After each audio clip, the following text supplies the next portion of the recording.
Today, we are making kombucha. What is kombucha, you might ask? Some people call it mushroom tea.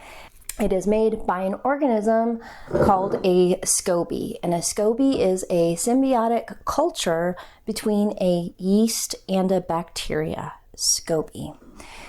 Quite simply, kombucha is fermented sweet tea. The organism forms pancakes. The environment in which the brew happens is pretty low pH, which most other organisms cannot tolerate. That being said, there are a few words of precaution related to sanitization. Of course, wash your hands before you get started, soap and water, and then just rinse them very well.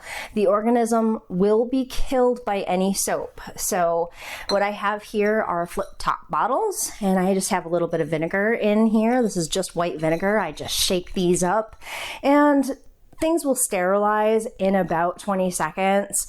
Some other items that you're gonna need: a couple of funnels, 1 cup ladle, a wooden spoon, a large pot.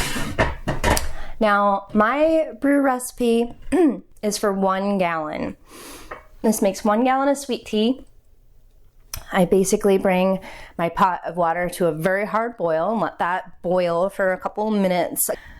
4 black tea bags, 4 green tea bags, and 1 cup of cane sugar. Brew the tea, let that steep for about 15 minutes. Remove your tea bags, add 1 cup of sugar, stir well to dissolve, and then here comes the most important part: wait. The SCOBY is alive. The SCOBY does not like a hot bath. A hot brew will kill your SCOBY. Now, kombucha tea, because it is alive, there are many variables that will affect how long it takes to brew your kombucha. One of those is temperature. Right now, it is very warm, so my brew is from start to finish about 8 days right now. In the wintertime, I've had that go a lot longer, sometimes as much as 2 weeks, or sometimes a little bit longer too in the wintertime. Now, this very much depends on your taste as well. Sweet tea, it's pretty sweet. It's much sweeter than I particularly care for it. But a finished brew, and I actually have a little bit here in this cup, I sampled it earlier. It has a light sweetness to it. Okay, let's do this. The stuff that you get at the grocery store is really expensive. Let's not fool ourselves, right? 1 gallon brew equates to about 38 cents per bottle, and these are 16-ounce flip-top glass bottles. I didn't include the cost of the bottle in that calculation, but that... All right, so let's go ahead and get started. So, I do collect my white vinegar from the sterilization step because I can use this in other household cleaning. Pour that out. And I just let that all drain right out. Now, white vinegar itself is low in pH. Our finished brew product is also low in pH, so this works out very nice. I brewed this last night, and so this is room temperature. Just gonna give that a little swirl. And I'm gonna put a little bit of sweet tea into each one of these bottles before I add the kombucha brew. Now, what that does, this sweet tea, the sugar inside the sweet tea is consumed by the SCOBY organism, and it gives off a very small amount of alcohol. Now, trust me, you're not going to get drunk on this, even if you let it go for a very long time. It has a very sour taste. And by doing this in the bottle, what I'm effectively doing is making sure that the organism breathes, so it will create a little bit of effervescence to my finished brew.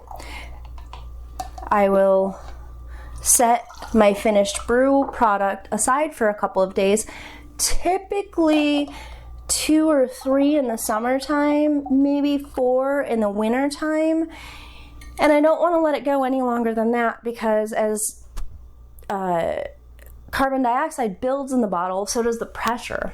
Your bottles can actually explode if you say forget about them, so don't forget about your bottles. Okay. So here's my finished brew product. This sits on, I have a brew closet, where all of the magic happens. This is a bit of a photosensitive organism, so it stays in the dark, but it does need air. So I just have on top of these are just some washcloths that are specific to my brew practice, so I don't use these elsewhere in the household. These are just double quart mason jars.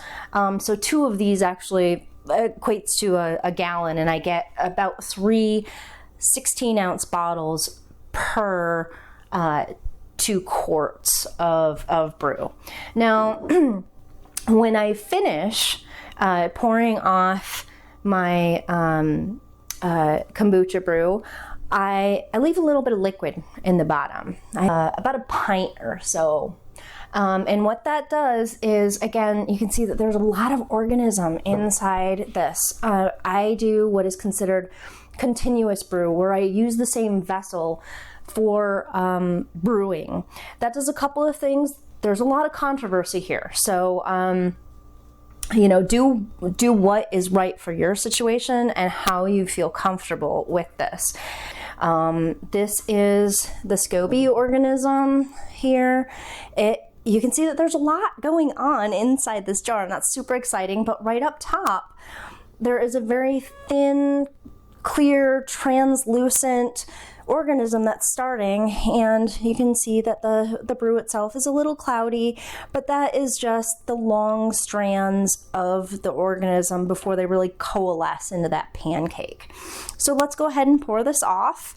There's really nothing fancy to this part of it. I just pour directly into my jars. I've probably got about 1 inch of sweet tea in the jars already, and I'm just gonna try not to make too much of a mess, because I usually do this right in the sink, but I'm trying to show you something today, so let's do it. As you fill up in the neck, you'll get some carbonation. That's just normal from the pouring. So now I have about 500 mils, or about 1 pint here in the jar. That equates to about 2 cups. And this will serve as my starter for the next round of kombucha brew. So I'm just going to put my large funnel, set that right there, and I'm just gonna pour the tea right up basically to the bottom of the jar here, and then this is gonna go back on in the brew closet, and I will be making kombucha again in about another 8 days. Voila. Or the sweet tea itself is very dark, and here we have the other kombucha. So this will lighten in color just a little bit as it ferments. Black tea and green tea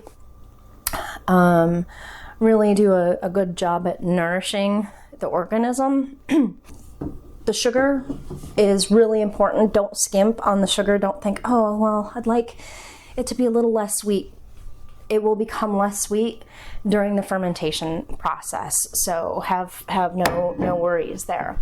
So I'm just going to set that jar aside, and I'm going to do the same thing here with this other jar, and then I will have some finished bottles of kombucha that I'll set aside and let ferment in the bottle. This phase is actually called secondary fermentation, and I just give that a little up and down, just kind of mixing the sweet tea with the kombucha brew. I want to make sure that I have a little bit of headspace so that some of that carbon dioxide can form in the bottle. Voila. And I usually just give these a rinse too. And you certainly don't want anything sticky growing in the bottom of your brew closet. I'm going to show you the hotel. Different generations, actually. So this is super cool. But should something ever go wrong, I will have backup culture. This is also something that you can share with your friends. You know, if somebody says, you know, I really like your kombucha, Sarah. It's amazing. It's so delicious. How do you brew? Well, watch this video. Okay, so that's that. So these will sit on at room temperature for about 2 to 3 days. It's lightly sour, a little bit sweet, and in about 3 days it'll have a nice little carbonation effervescence to it. So we will be drinking this shortly. And at about 38 cents per bottle, this is a very effective way to enjoy a healthful beverage at a very low cost. Cool. I'm making a brew.